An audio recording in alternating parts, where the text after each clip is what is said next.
Hey everyone, it's me, Alex, and I've got this wild story from my life that I think you'll find pretty insane. So picture this. I was married to my wife for 8 solid years. During that time, I basically put my own dreams on hold to help her chase hers. She wanted to be a doctor, right? So I worked double shifts in construction to pay for her med school tuition. We're talking long hours, man. I'd come home beat, but I'd make sure the bills were covered so she could focus on studying. We ate a ton of microwave dinners because she was always buried in books. Vacations?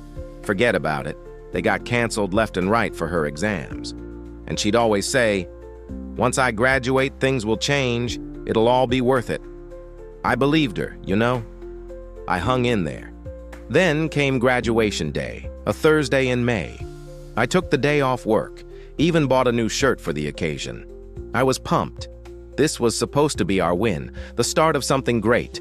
I sat in that packed auditorium, and when they called her name, I jumped up first, clapping louder than anyone. All those sacrifices felt like they paid off in that moment. The ceremony wrapped up around noon. Families were snapping pics, planning dinners. I waited in the car while she posed with her classmates, diploma in hand like it was her golden ticket. When she finally walked over, I was expecting a hug, maybe a thank you. Instead, she hands me this brown envelope. "What's this?" I ask. "Divorce papers," she says, casual as hell, like she's commenting on the weather. I already signed my part. I stared at the envelope, then at her. No joke in her eyes, no second thoughts. This was planned. "You're serious?" I said. "Totally," she replies. "Look, I don't need you anymore. I've got my degree, job offers lining up, a real future ahead. You were helpful during school, but that chapter's done." Helpful? 8 years boiled down to helpful, like I was some kind of scholarship fund. She shrugged it off, saying she'd been clear from day one. School came first. Now she's a doctor, wants a fresh start, no dead weight. Dead weight, that's what she called me after all those years. Her classmates started wandering over, probably curious about the intense chat. I knew some of them from parties I'd gone to over the years. They all knew me as the guy busting his ass to fund their friend's dream. I flipped through the papers. Everything filled out. She took the car she wanted, kept the apartment in her name since she'd be raking in doctor money soon, left me the bare minimum the law required. "You really thought this through, huh?" I said. "I'm not dumb," she shot back. "I know what I want." Looking around at her friends watching, families celebrating in the background, and this woman I'd supported for 8 years tossing me aside like an old textbook, I did something that shocked everyone, especially her. Pulled a pen from my jacket and signed every page right there in the parking lot, no questions asked. "Done," I said, handing them back. "Congrats on the degree and the divorce." Her jaw dropped. She expected yelling, begging, drama. What she got was me being efficient about it. "Wait, that's it? You're not gonna fight for us? Try to change my mind?" she asked. "Why fight for someone who just called me dead weight?" I turned and walked away from the car, leaving her standing there with her diploma in one hand and the signed papers in the other. Behind me, I heard her friends whispering. I didn't look back, didn't raise my voice, no scene. Just left that parking lot and her life for good.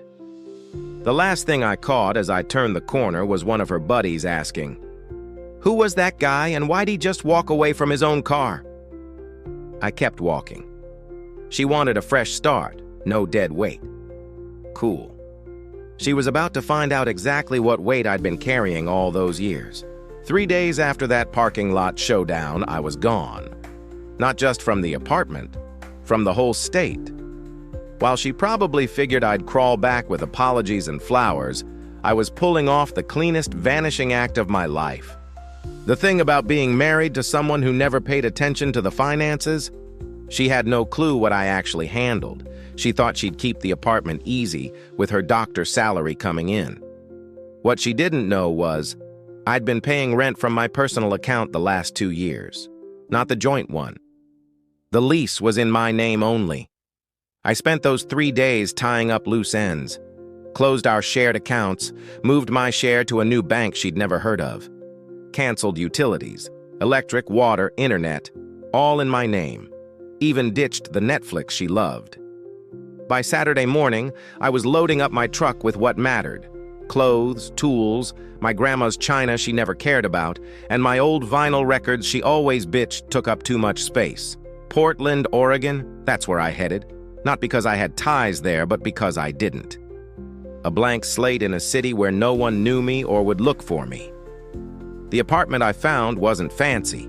1 bedroom, 15 minutes from downtown, view of a parking lot instead of some skyline she always dreamed about.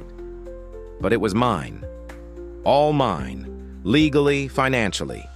Landed a job in under a week. Construction manager at a mid-sized firm doing commercial buildings.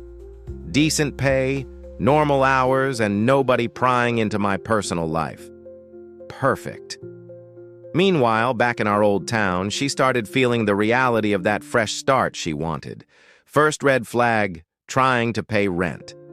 Landlord didn't take "I'll be a doctor soon" as payment. A few days later, power gets cut, then internet. That's when it hit her. I wasn't dead weight. I was the foundation. Messages started rolling in that first week. "We need to talk. This is ridiculous. You can't just vanish." I'd see the notifications and delete them without reading past the preview. Second week, calls, 27 in one day. Let them all go to voicemail, deleted without listening. If it was important, she could go through a lawyer. Third week, she hits up my old co-workers for my new address. My ex-boss calls to warn me some desperate woman claiming to be my wife showed up at the office. I thanked him and said, "I don't have a wife." By month 2, real panic sets in. She tried using me as a reference for a new rental, only to find my old number disconnected. She reached out to my sister, parents, even my college roommate. Everyone gave the same line: "Don't know anyone by that name." Her most desperate move?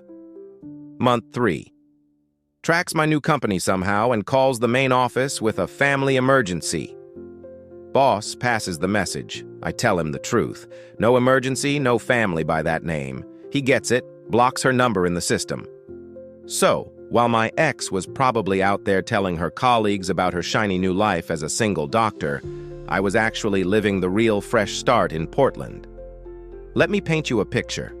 This city just clicked for me. The coffee shops? Way better than back home. People keep to themselves. No one's asking me to put my life on hold for someone else's dream. It was like breathing for the first time in years. I dove headfirst into this new chapter. Joined a hiking group that hits the trails every weekend. Rain, shine, didn't matter. We'd trek through Oregon's forests, up mountains, along rivers. It wasn't just exercise. It was like shedding the weight of those 8 years. I also signed up for night classes in project management. Figured it was time to invest in me, not someone else's future. Those classes were tough but rewarding, gave me a sense of purpose I hadn't felt in forever. Then there's dating. I wasn't rushing, but I started dipping my toes back in. Met this woman at a bookstore cafe. She's a graphic designer, totally independent, got her own career, pays her own way. First time we talked, it hit me how different it was to be with someone who actually cared about my opinions, not just what I could provide. I told her about the divorce early on, and she just nodded like, "Props to you for walking away clean." No drama, no pity party, just respect. That was new. By month 6, I'd stopped even glancing at my phone for my ex's messages. My life was mine again. Routine was simple but solid. Up at 6, coffee with the morning news, work from 7 to 4, then hit the gym or a trail.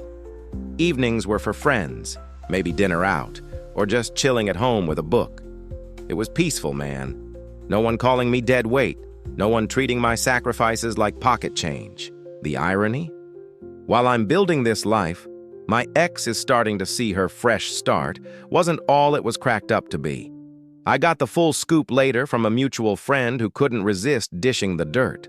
Turns out, being a brand new doctor doesn't mean you're swimming in cash or prestige right away. Her resident salary was barely more than what I was pulling in construction, except she's got this massive six-figure student loan debt hanging over her head. Debt I used to co-sign for, by the way, so it was technically ours back then. That apartment she fought for in the divorce? Total disaster within 6 months. Without my income covering rent, utilities, groceries, all that stuff I handled, she burned through her savings before her first paycheck even cleared. Had to get 2 roommates just to keep the lights on, cramming into the place she dreamed would be her fancy solo doctor pad. Those roommates? Not exactly thrilled when they heard she dumped her husband the day she graduated.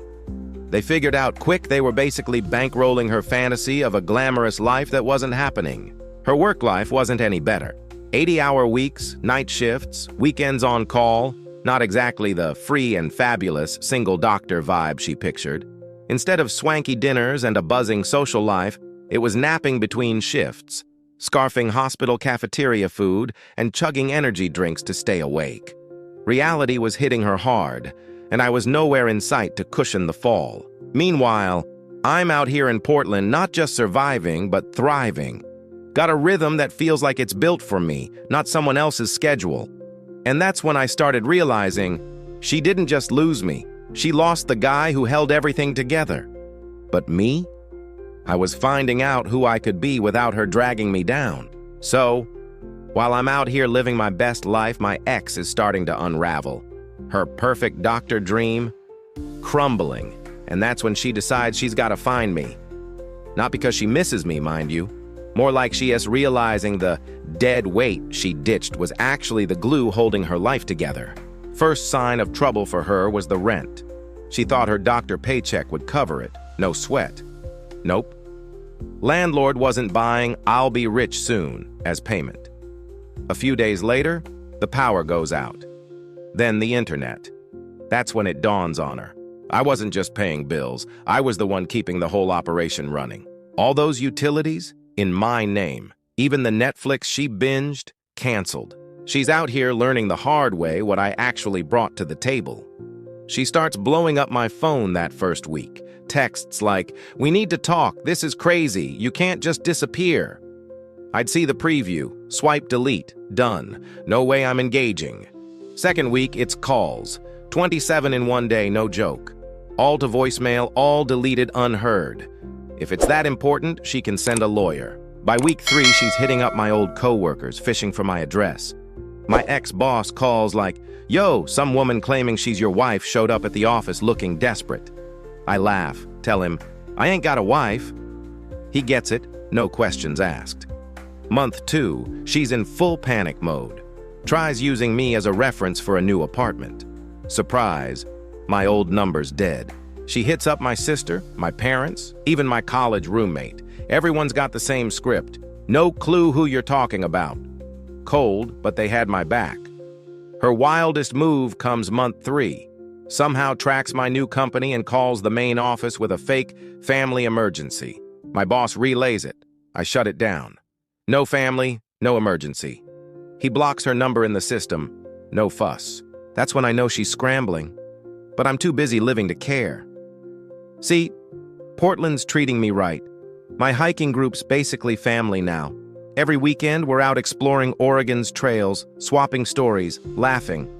Those night classes? Paying off. I'm learning skills that make me better at my job. More confident. Work's going great, too. Got promoted to senior project manager at the construction firm. Salary's solid. I'm running big commercial projects, and I even bought a small house. Nothing crazy, just a little place with a yard. All mine. No shared mortgage, no arguing over bills, just freedom. Then there's my girlfriend, the graphic designer. We're over a year in now, and it's steady, easy.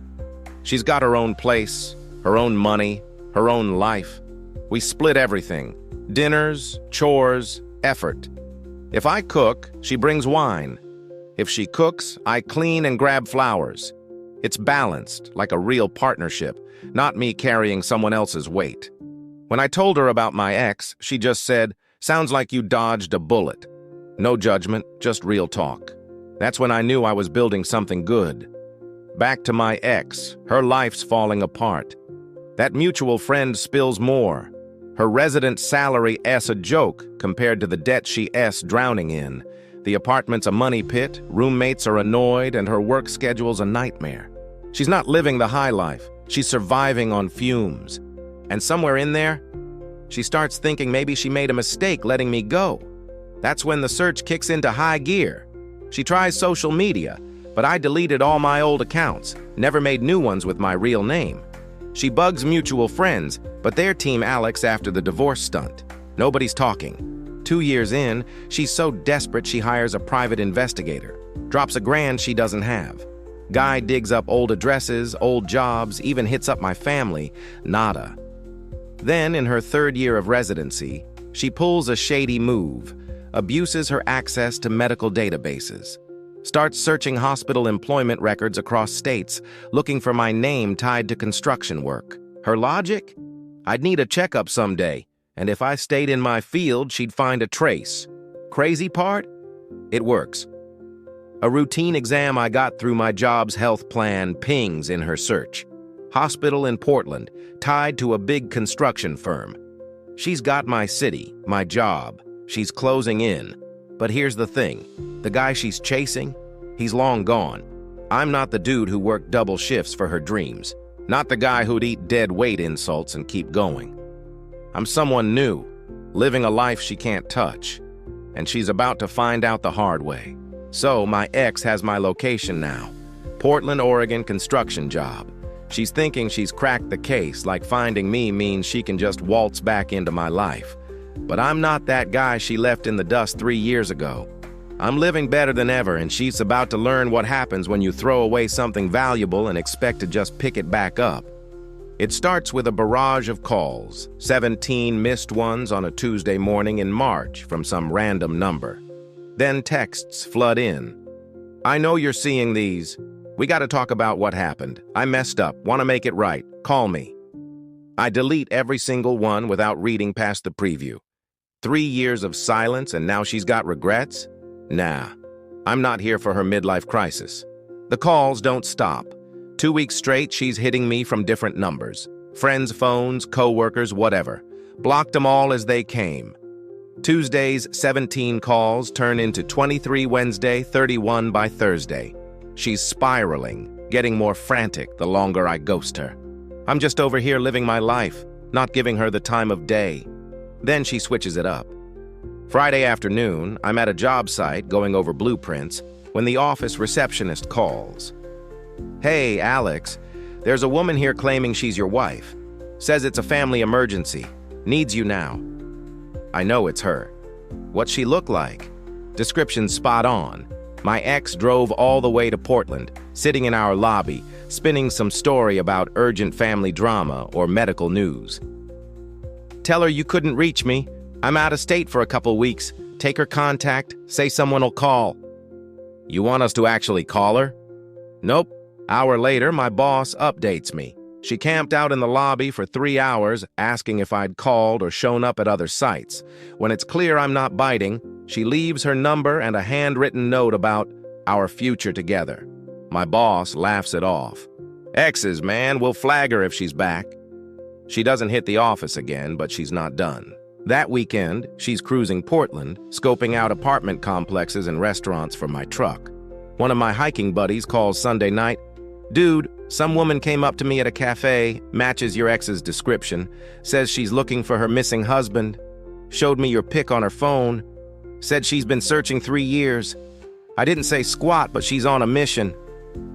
Thanks, man. If she tries again, you don't know me. Got it. Monday, she goes bigger. Realizes I'm in Portland, so she blankets the city. Posts in every neighborhood Facebook group next door, even Craigslist missed connections. Same sob story. Looking for my husband? Lost touch after my residency. Help us reconnect. It's desperate, almost pathetic. My girlfriend, the graphic designer, spots one while we're cooking dinner Tuesday. Check this out, she says, showing me her phone.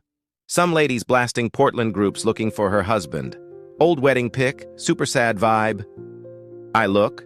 Yep, it's me from some forgotten dinner, probably one I paid for. Captions like a rom-com plea, all regret and promises to fix things. Sounds like someone who burned a bridge and expects it to rebuild itself, I say. My girlfriend laughs. Comments are savage. People are like, if he wanted to be found, he wouldn't be this gone. She's right. The comment sections are brutal. Folks sharing stories about exes who vanished, all agreeing, you don't ghost that hard without a damn good reason. Wednesday, she goes all in, somehow gets my home address. I pull into my driveway after work, and there's her car parked out front. Been there so long, my neighbor, Mrs. Chen, calls me. That woman's been sitting there since noon, asking everyone if they know you. Never seen her, I say. If she keeps it up, call the cops for suspicious behavior. I park in the garage, sneak in the side door, no contact. She knows I'm home now, game's on. Doorbell starts ringing at 7 p.m. non-stop for minutes. Then banging on the door, back to ringing.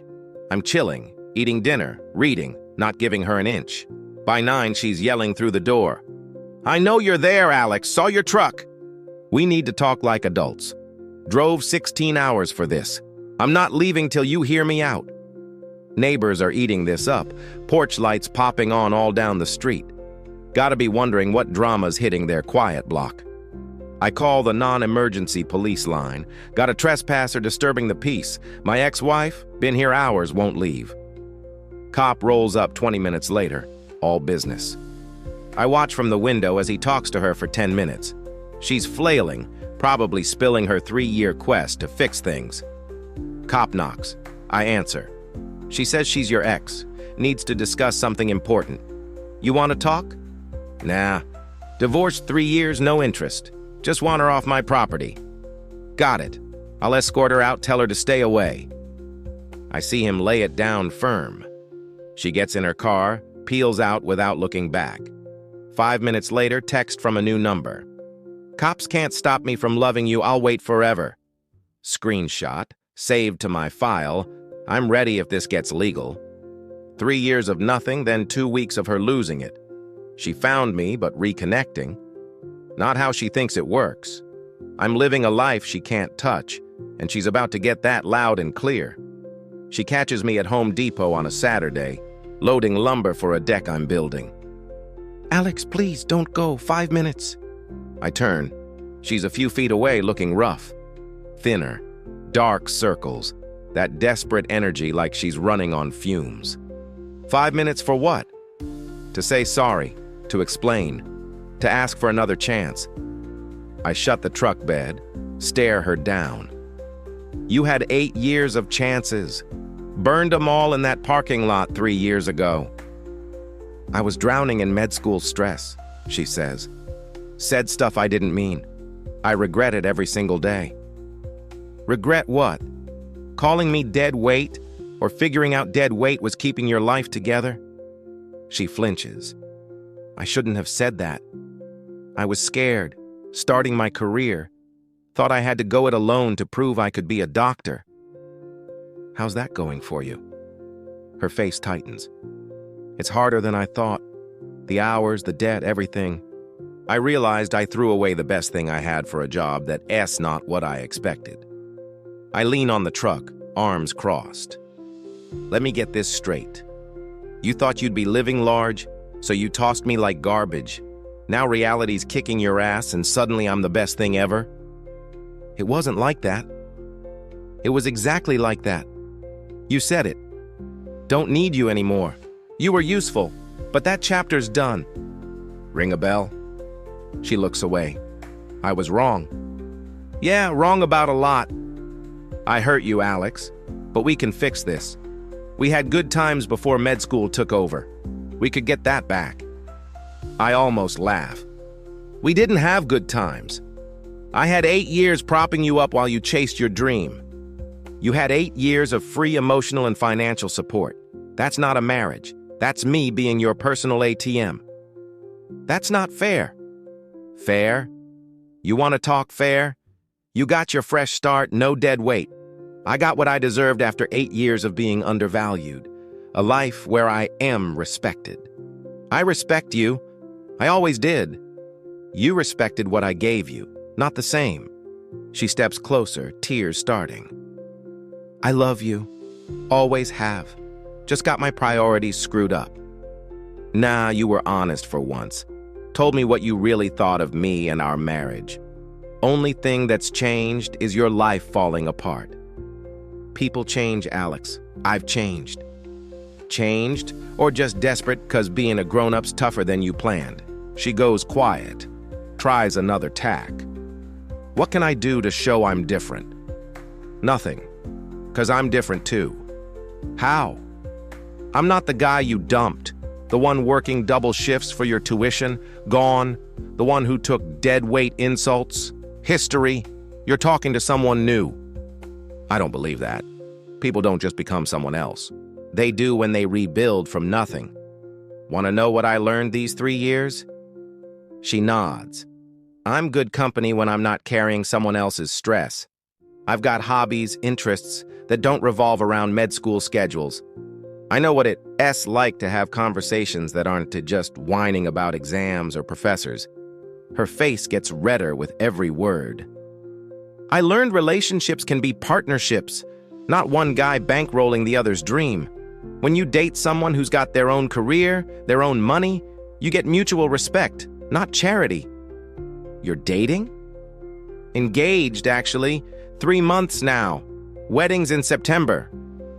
That hits her hard. She steps back, hand on her chest. Engaged? But we're still divorced. You made sure of that. Papers signed, all clean and quick. We could try again if you wanted. I don't. I'm moving forward with someone who picked me when she had options, not 'cause her plans tanked. She's crying now, full on. It wasn't supposed to go like this. What did you expect? Show up after 3 years, say sorry for treating me like trash, and I'd just take you back? I thought if I could explain. You thought I'd be sitting here waiting for you to realize you screwed up like I froze my life till you needed me. Her face says that's exactly it. Here is what you never got. I don't wait for people to figure out my worth. You threw me out, I took you seriously, and I moved on. The guy you're after? He's marrying someone who values him day one. I could value you now. Too late. Someone else already does. I hop in the truck. She's standing there waiting for me to crack.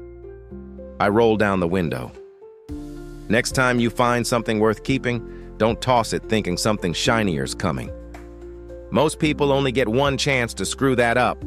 I drive off, leaving her in the Home Depot lot. Same stunned look as 3 years ago. Except now she knows exactly what she lost. 2 weeks after the Home Depot showdown, she tries one last time. Shows up at my work again, new angle. Tells the receptionist she's a doctor with critical health info I need to hear ASAP. My boss pulls me into his office. Your ex is back saying it's a medical emergency. Want security to handle it? Nah, I got this. I walk to the lobby. There she is in scrubs, probably fresh off a night shift. Looks worse than at Home Depot, like she's running on coffee and regret. Medical emergency? I ask, arms crossed. I had to see you. So you faked a health crisis? I am a doctor. You're also a liar. No emergency, right? She shakes her head, tears already starting. Here's how this ends. I'm giving you 2 things. Then we're done for good. I pull an envelope from my jacket. First, a restraining order. Any contact from now on, calls, texts, showing up here, my house, bugging my friends, fake emergencies, it's a legal issue. Her hands shake as she takes it. Second, this is yours. I hand her a wedding invitation. My name, my fiancé's, September date, Portland venue. Get it through your head. I'm not just moving on without you. I already did. This life I've built got nothing to do with what we had. She stares at the invite like it's gonna disappear. My fiancé knows all about you. The marriage, the divorce, your recent stunts. She's not worried because she gets something you never did. What's that? When someone chooses you every day, not just keeps you around till something better shows up, It's a whole different kind of relationship. Security's hovering nearby, probably tipped off by the receptionist. These guys are gonna walk you to your car. If I see you, hear from you, or you reach out to anyone in my life again, next stop's my lawyer and the police. She's sobbing now, clutching the restraining order and invite. This feels cruel, Alex. Cruel would be letting you think there's hope. Pretending 3 years of rebuilding my life can be undone with an apology. This isn't cruel. It's real. I love you. You think you do, but love's not something you find when you're desperate. It's what you build when you've got choices. Security steps up, and she lets them guide her out. At the door, she turns back. Will you ever forgive me? I already did. That's why I'm free. She leaves, and that's the last I see of her. I married my fiancé in a small Portland ceremony, surrounded by people who saw me rebuild from nothing. My vows, promised to choose her every single day, not just when it's easy. She promised the same. That's what a real partnership looks like. Sometimes the best way to get back at someone isn't to revenge. It is living so damn well that they realize they threw away something they can replace. My ex wanted a fresh start, no dead weight. I gave her exactly that and built something better than we ever had. She got what she asked for. I got what I deserved. We're both free now. If this story grabbed you, hit that like button, subscribe, and ring the bell. Helps get this out to more people. Drop a comment. What's the craziest comeback story you've heard? Catch you in the next one.